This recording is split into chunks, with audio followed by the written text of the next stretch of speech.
Coach, I know talking to you a lot, you say losses, and they won't hurt you that much if you know your team competed with as much effort as they could. So, I know you can't be that.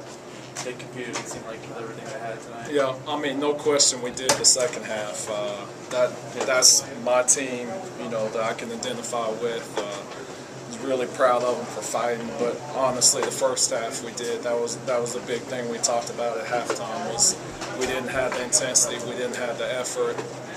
And you can see just in the stat sheet, just the difference in the percentages, what they shot first half and second half.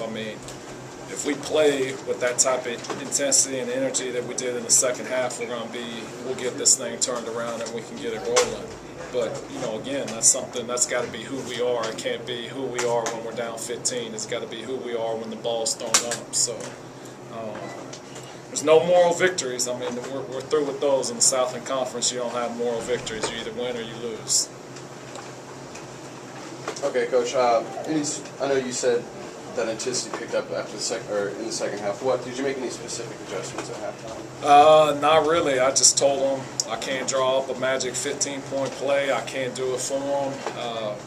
There's nothing I can say defensively, X's and O's, none of that. It's just they got to want it. They got to toughen it up. It's probably the shortest locker room speech I've ever had.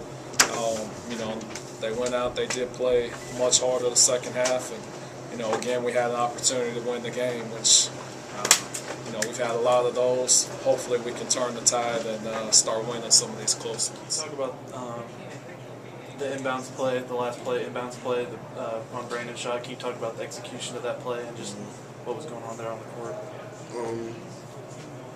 Yeah, it's a play we've worked on a lot. Brandon's the first option.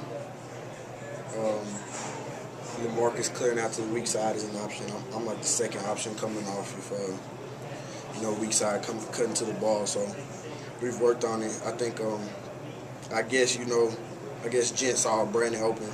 I think we executed it right. That's the first thing we was looking for. If Brandon's not open, then I'll be flashing. But especially when it's that tight, the first thing you see, you probably go with it. It's just you gotta get something off. So we got what we were looking for. We just didn't get the look. I think the last two games, Brandon's had 1 point at halftime. Could you talk about his importance to your team's offense? We need him. That's I told him that at halftime. I was like, we need you. I just told him just shoot the ball, just keep shooting it. Don't worry about nothing. Just shoot it. He's one of the best shooters I've ever seen. I told him I was like, man, just fire it up. It's like they give you any space, just let it go. We need him. I've been getting off the slow starts too. So I don't know, something we just got come out a little more focused, man, ready to go. Because I've been getting off to some slow starts myself. So.